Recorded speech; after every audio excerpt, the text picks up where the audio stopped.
Louis? Oh, that's right. Louis took December off. Well, the Capricorn in me won't let that happen, so I guess I have to think of something.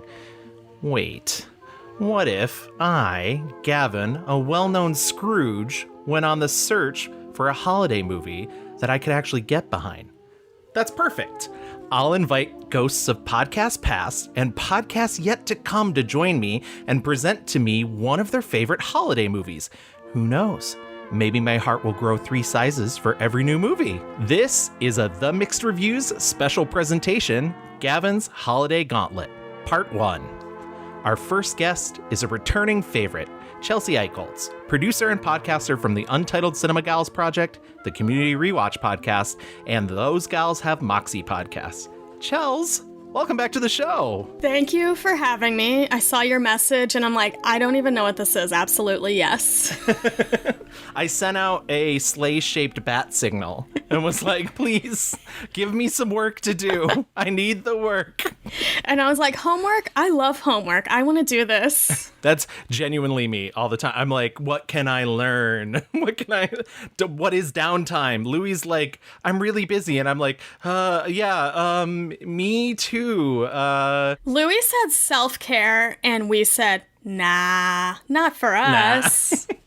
Chels, thank you so much for joining me again. You were on one of our favorite episodes of this past year, which of course was our Audrey Hepburn episode. So fun, so informative. I learned so much from that episode. I'm still really happy you suggested that to us. And actually, I still can't get over listening to her biography and like weeping at the details of her death. So I don't know. That episode has meant a lot to me this year. What have you been up to since? Oh my goodness, I have rewatched many Audrey Hepburn films. None of our 0-star reviews, because that's what I would call those. But goodness. Yeah, I don't think I'm going to revisit any of those. Yeah, no, I will encourage listeners to not. But definitely listen to that episode. It was fun. I literally watched everything she ever made for that, even a tourist film. But tonight, we're not here to talk about Audrey Hepburn, but we are going to talk about one of her most famous co-stars. So what holiday film have you presented to me as a challenge? So I could have went 2 ways. I could have chosen chaos, or I could have really leaned in to this. And I decided to lean in, because I'll invite you to my chaotic podcast to talk about the other one. And I'm like, what's a great holiday film? Oh yeah, Hot People, Holiday. That's right, Holiday from 1938, directed by George Cukor, and starring, of course, the beautiful Cary Grant and the gorgeous Katharine Hepburn. It's funny, we talked very, very briefly about this movie in our Cary Grant episode, but I love this movie. It was actually introduced to me by a friend of mine, my friend Melissa, and I'm shocked I had never seen it before because I love both of those actors so much.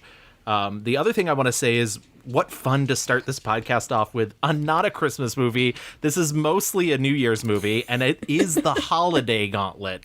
So I'm not keeping it to one holiday. So I love the fact that you chose something that I was both enamored with already, I could totally get behind, but then also was like, oh, I don't have to listen to a bunch of Christmas carols, and I don't have to watch a bunch of people fake being nice to each other. Because here's the thing. I also do not like most Christmas movies. I just do not care for them. Love Actually, I hate you. Like, It's the time of year where I ignore so many things going on, and then I'm like, oh wait, Holiday. I watched this last New Year's Eve, like coincidentally, not even thinking about the theme. I was just on Criterion Channel, and I'm like, this is a great way to wrap up the year by accident. It truly is. I mean, this is the fun thing about this is, you know, this is around the era of the screwball comedy, so it incorporates a lot of those elements in that. For most people who don't know what screwball comedy is, a lot of the times it's very fast, it's very quippy repartee between characters, dialogue coming at you.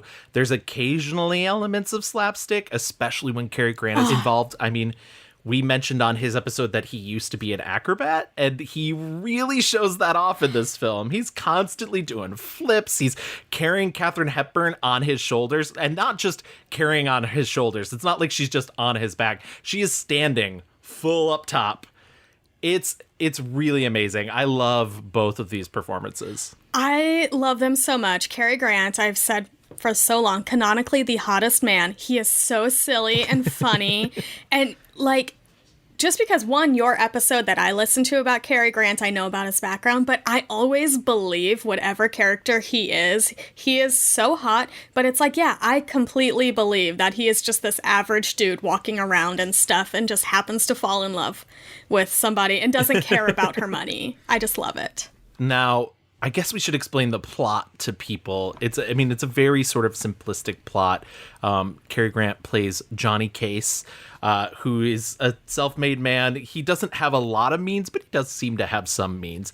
And he's going to marry this woman named Julia Seton, played by Doris Nolan. Now, what's funny is this role was originally going to be Rita Hayworth. Oh, yeah. And then they were like, she couldn't. They thought that she maybe couldn't hold her own against Katharine Hepburn, which I think is like, I don't know. I think she could have done it. I think she would have been fine. Like, Katharine Hepburn is one of our greatest performers. I mean, she, like, has the Oscar record, most Best Actress wins. But also, she was a really good scene partner, and she elevated everything and everyone around her. So essentially, Julia, his fiancée, wants to introduce him to the family. She tells her father while they're at church for Christmas that he will be attending lunch with them. And oh, by the way, she's getting married to him. Her father's a very rich man. She also has an older sister who's played by Katharine Hepburn, who's sort of no nonsense, free spirit. And they have a younger brother, Ned Jr., who is an alcoholic and maybe queer coded. But also so handsome. Oh, very much so. I mean, first of all, really great looking family. And this is a complete sidetrack, but as I was watching this, I was like, Doris Nolan looks so much like Greta Gerwig that if they ever remade this, I want Greta Gerwig in that role because it's also something very different for her. Also, she would thrive in screwball comedy. Oh, but yeah. Funny enough, they almost cast Irene Dunne in the Katharine Hepburn part, and I've been thinking for a while Greta Gerwig would make a great Irene Dunne as well. So there you go. So why don't we just remake the whole movie with all Greta Gerwig, even in the Cary Grant Let's role? do it. Let's do it.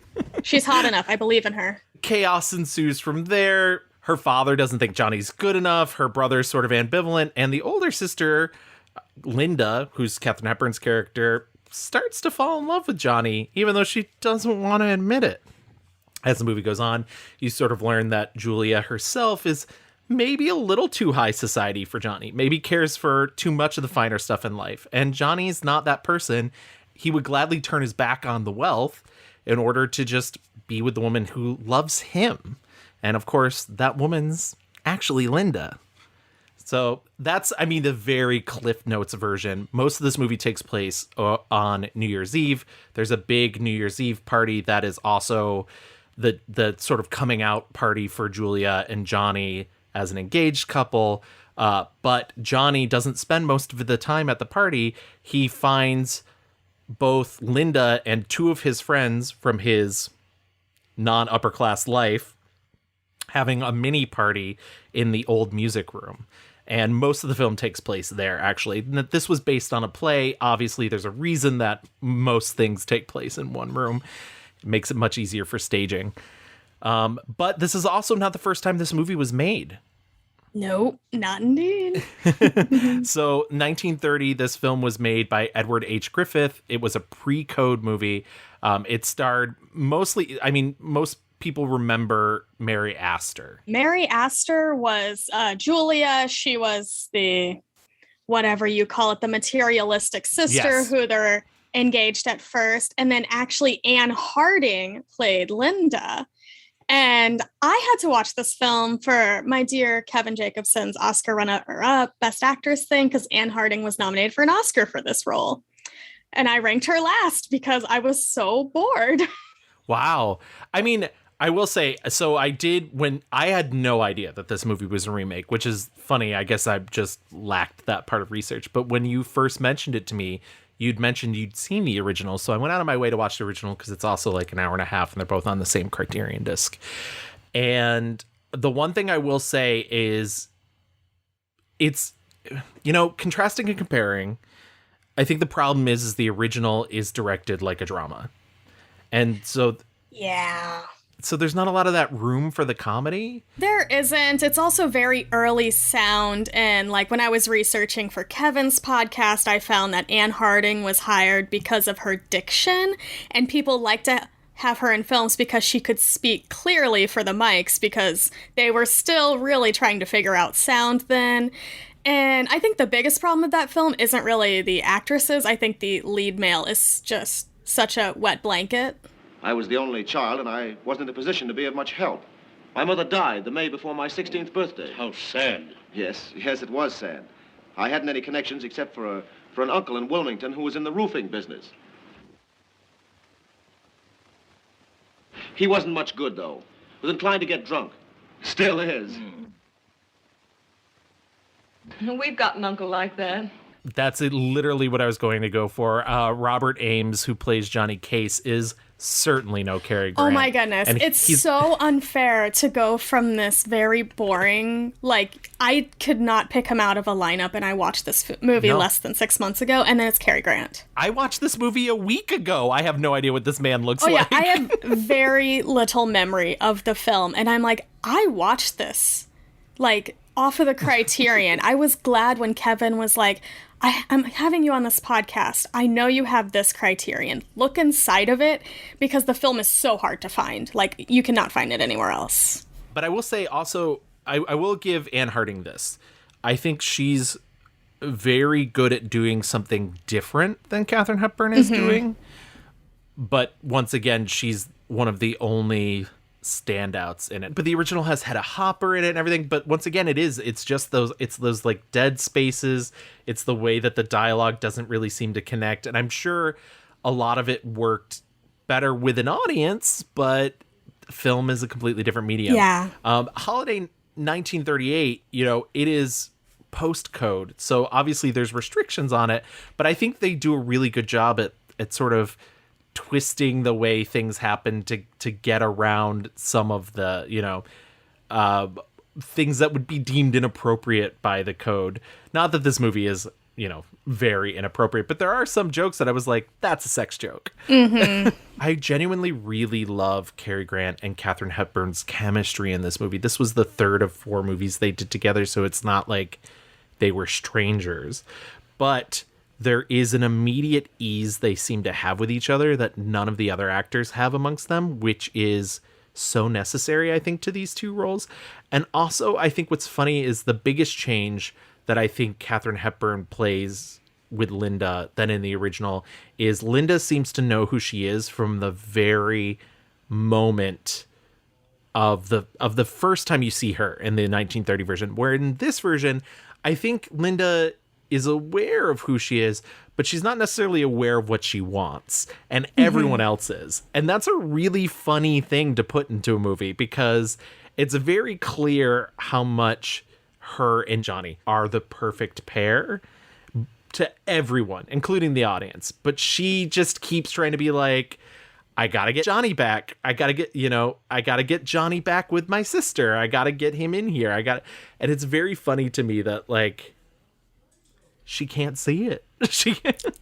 And it's this weird selfless quality that, like, she just really cares so much for her sister because she wants her siblings to have that, like, core familial bond they had when their mother was alive, because their father is just materialistic and stuff.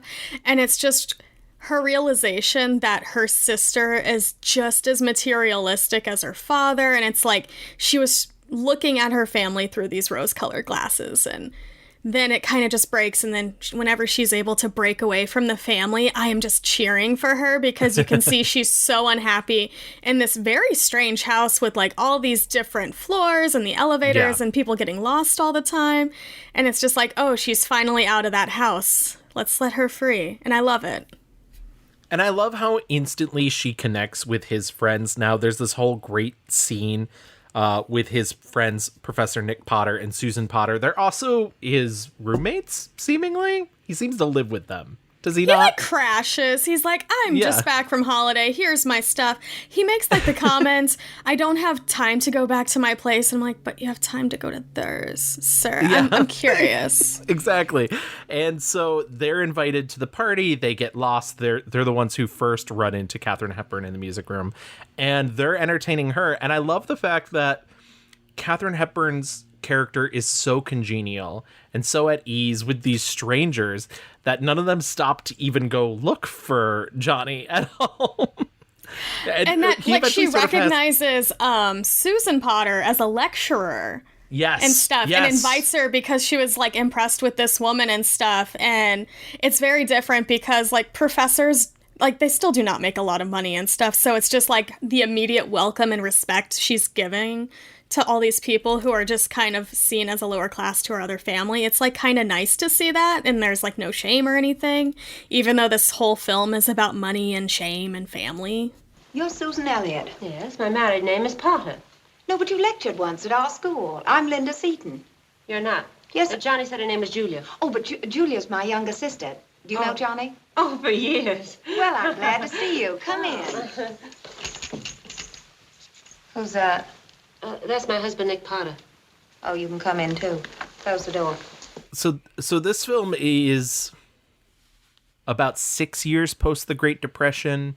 The Great Depression ended in March of 1933. The original film came out in 1930. So people didn't really see the original film and Johnny's sort of rejection of this wealth, rejection of the job. Essentially, he gets offered a job by their father, and he's like, no, I'm not going to take it. And, you know, that in 1930 wouldn't have as big of an impact as it does in 1938. Mm-hmm. And so, you know, it's an interesting thing because audiences kind of didn't click with that because they were like, we're all out of work. Like, yeah, why is it's like you're refusing a banker job, like a very cushy, like Katharine Hepburn calls it a clock watcher job. Yeah. And it's like, that's really good money. And at that time, you'd be a fool to, like, refuse it.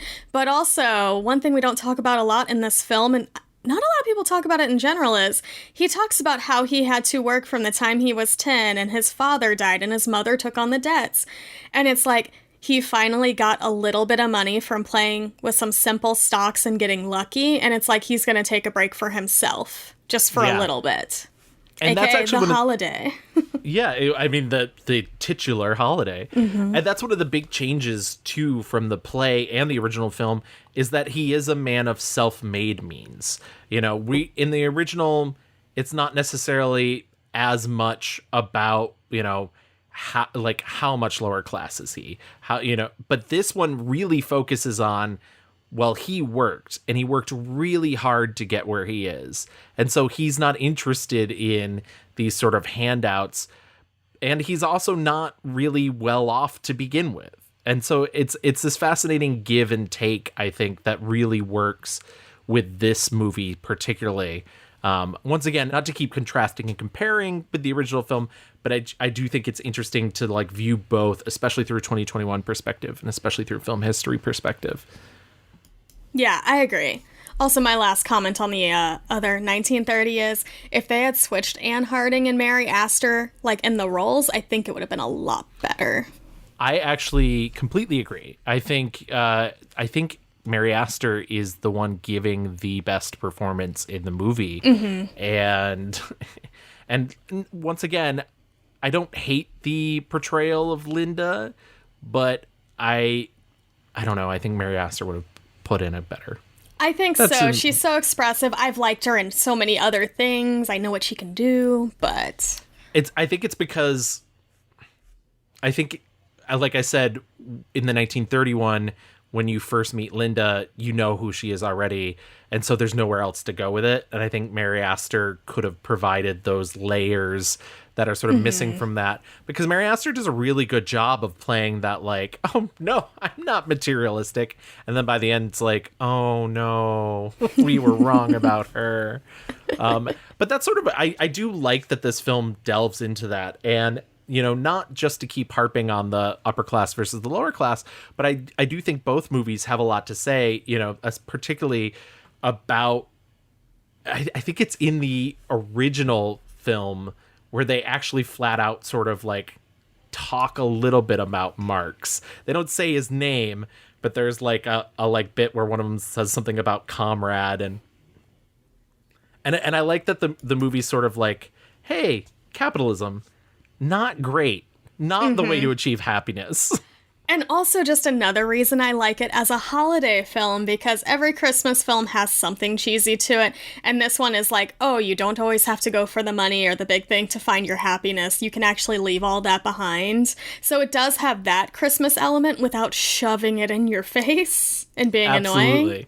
Now, just to pivot real quick, the chemistry, once again, between Katharine Hepburn and Cary Grant. There's a scene, a very sweet scene, where they dance together. Linda has gone off on her own. She's in the music room, and she's listening to a music box that I believe it's implied was their mother's. And Johnny comes in, and it's the first time we've ever really seen these characters. It's the first real spark between them. They've been alone together, but it's interesting because you get to watch Cary Grant fall in love with her. And at the same time, you get to realize, because she's lying to herself, that she's in love with him. And it's a great moment where, he says the lines, there's a grand conspiracy against us. They won't give you time to live, and they won't give me time to think. There's a conspiracy against you and me, child. What's that?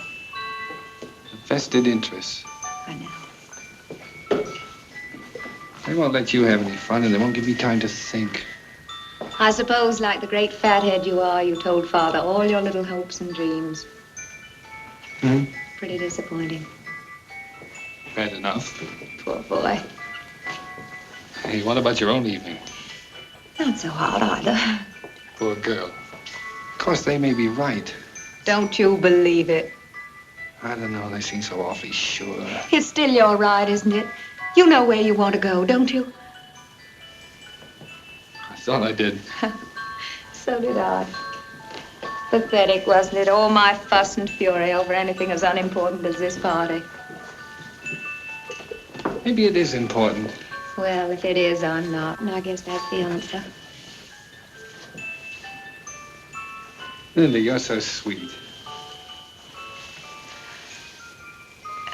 Thanks. That's enough.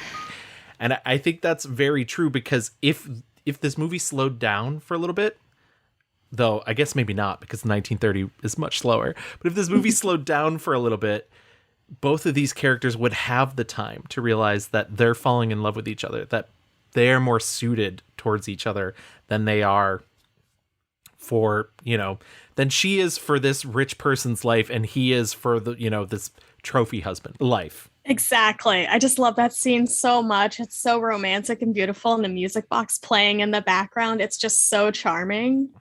And watching them dance, it's so funny because they don't really spend a ton of time looking at each other in that scene. They're both sort of looking over each other's shoulder.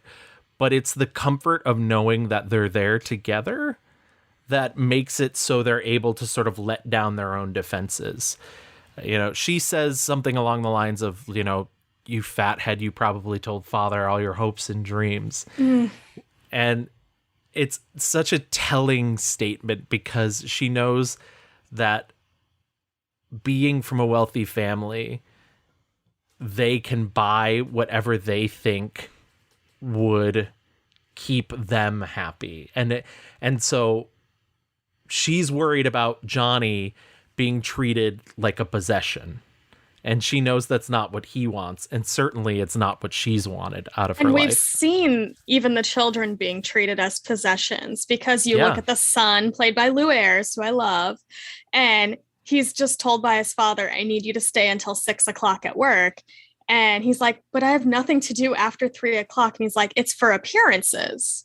And you just see that it's all fake, and it's all so constructed, and it's the littlest thing. And whenever she talks about the hopes and dreams, I am just like, that is so heartbreaking, because that's exactly what he did he went in trying to be so genuine and earnest, and it's like he just got crushed by capitalism. Yeah, it's a really beautiful movie. I'm glad that you gave me the opportunity to revisit this because it's so sweet and so funny.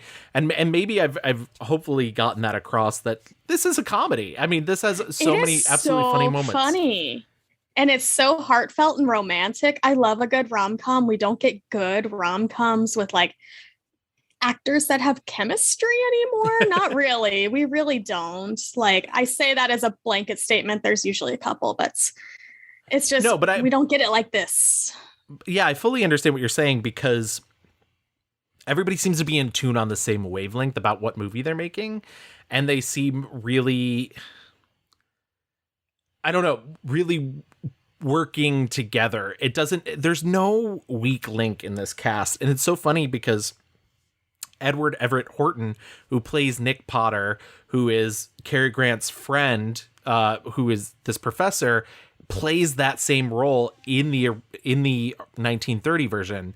And he's so good in that one too. He's like my other favorite actor besides Mary Astor. I'm like, oh, he actually understood the assignment. Well, that's the thing, but he's not doing the same thing. And obviously the role is very rewritten because he has this whole rewritten, like, and it has so much more life to it in a weird way. So yeah. And then I just love that, like, everybody knows what's happening, but Katharine Hepburn was the understudy in the original Broadway cast. She only got to do the performance like one time, but like it's already something she knew and it was in her. And I'm like, I'm so glad she got to actually put it out into the world in this beautiful way. Now, we at the Mixed Reviews have not done a Katharine Hepburn episode, but this famously was a period of time in which Katharine Hepburn was considered box office poison. She'd been receiving a bunch of negative, reviews and negative publicity. And it's funny because the studio boss, Harry Cohn, told them he was going to put out an ad in Variety saying, "What's wrong with Katharine Hepburn?" And Katharine Hepburn shot back, "Look out, they may tell you." so they didn't do that, but I always think that's really funny. Like, she is somebody who always knew who she was, and I think that really extended itself to, not just all the characters she played, but specifically this character who is so self-assured. But I think it's also really impressive to say that she's able to pull off this character who is confident and strong and like willing to stand up for herself, but also is in denial enough to not realize that what she wants is right in front of her. And obviously, like, this man is engaged to her sister, so yeah, there's a taboo quality to it. But they dated for like 2 weeks, so yeah, it's fine. Exactly. It's fine in my eyes and stuff. But it also seems pretty clear when you watch them that they're just not meant for each other, And once again, everybody's firing on all cylinders, so it's not like either it's not the performances. They're playing everything to the right tee. They're just not the right fit for each other. Mm-hmm. Again, I do wish there was a version of this with Irene Dunne as well, because The Awful Truth is genuinely one of my favorite movies. I think it's probably my favorite Cary Grant role that he's done. Yeah. So it's kind of like how there's a play and everybody does a role and you can have so many versions of the play. I want that for film where I can have 100 different versions of the same film, but with different actors and different interpretations and adaptations. I fully get that. I mean, it's one of those things where obviously remakes were much more prevalent back in the day in a way that didn't seem to annoy people because we didn't have home media or any sort of thing like that. So when a movie left the theater, unless somebody was willing to revive it, wasn't there anymore. Disappears. And now, when we get remakes, people are kind of like, oh, why do we need that? But it's the same sort of thing with like you just mentioned, like theater, like musicals are like opera, where people do remounts, reimaginings, revivals, and people don't bat an eyelash at that. Yeah. So it would only make sense. Like, maybe sometimes you do need to bring something back. I think it's fine. Like, yes, we are in a culture where franchise and IP is super annoying, but sometimes you get a remake and it's actually really, really good and it actually improves upon stuff, or you just get a different interpretation and it's also fun. So. Absolutely. So I want to keep these episodes short because we're only talking about one movie. So just to wrap up, any final thoughts on The Holiday? I mean, the first time I watched it, I was like, oh my goodness. And like, if you look at my Letterboxd ratings for the two versions of Holidays, one says hot and one says not hot. It's just such a great film. It's an hour and a half of your time. It's an easy watch. It's so much fun. Just go watch everything Cary Grant is doing. Go watch Bringing Up Baby. It came out the same year. That is just like chaotic though. Like that is just, Katharine Hepburn is on one. But yeah, I enjoy the heck out of this film so much. And that's all I got. It's just fun. It's nice. I love romance. It's funny because she is such a force of nature. Truly, Katharine Hepburn is genuinely a force. And it can be harnessed for good or great or just chaotic. And I love Bringing Up Baby, but Bringing Up Baby is her at her most chaotic. Oh my goodness. It's like that woman just dived into chaos and just brought it to the world. It was the first time we saw real chaos cinema. And I will just throw it out there. Just Google the photo of Katharine Hepburn where it says, "Go away." Like, I think it's even like my Facebook header. I have it on there. It's just like, please go away or something. It is so funny just how much she did not care about the Hollywood system and how much she was just like, no, leave me alone. And like, she was a very salty woman. She was very fun, like, liked to challenge people and poke fun at them just to like see if they would challenge her back. She had a lot of games, but I think she's great. She's such a fun scene partner. I wish we had more Katharine Hepburns. They say we have Frances McDormand and stuff, and I'm like, that's like a different flavor of chaos, but Frances still plays the game. I want more not giving a shit. That's a great solid point. And I guess to close out on a rumination of what makes Holiday such a great holiday themed movie is, listen, New Year's, it's all about a time for change, a time for new ventures in life. And what could be more adventurous than stealing your sister's fiance and going off to live a life of average means with him? Who amongst us hasn't, you know? I know, genuinely. Let he who hasn't cast the first stone. It's what I always say. But Chels, thank you so much for joining me on the first episode of Gavin's Holiday Gauntlet. Can you tell people where to find you and plug anything that you want? You absolutely have as much time in the world as you need. Oh, goodness. I'm Chels725 on Twitter and Letterboxd. I always just recommend reading my Letterboxd reviews because, much like Katharine Hepburn, they are pure chaos. And then I think they're great literature. That's my opinion. Literature, you know, Pulitzer, come for me. With a capital L. And then other things I've done, Untitled Cinema Gals podcast. Eventually I'll drop some more episodes. We might have Gavin on for a Christmas one if I can get my act together. Who's to say? Go listen to my Audrey Hepburn episode. I'm oddly proud because I did the homework. I did it so well. And then, yeah, go listen to me talk about holidays some more on Kevin Jacobson's podcast. I also talk about Marlene Dietrich a lot in Morocco because she was also nominated for that, and she is hot. I was going to say, talk about hot. Oh my, this is not a Marlena episode, but woo, hot. Thank you once again, Chels, so much for joining me. Thanks for having me. Oh, no problem. Everyone, I hope you're having a happy holiday season, and I'll be back in just a few with part 2. Thank you for listening to this The Mixed Reviews special presentation. If you want to contact us, you can always find us on Twitter at The Mixed Reviews. You can find us on Facebook, just search The Mixed Reviews. You can always contact us by our email, reviewsmixed@gmail.com. Feel free to check out our Instagram @the_mixed_reviews. And if you want to continue listening to the rest of our episodes, subscribe on any major podcast app. We're on Spotify, Stitcher, Google, Apple, Audible, Amazon. And if you do listen to us on Apple or Audible, stop by, leave us a 5-star rating, and write a little review. We'll read it on the show. Once again, thank you for listening, and I hope you're having a happy holiday.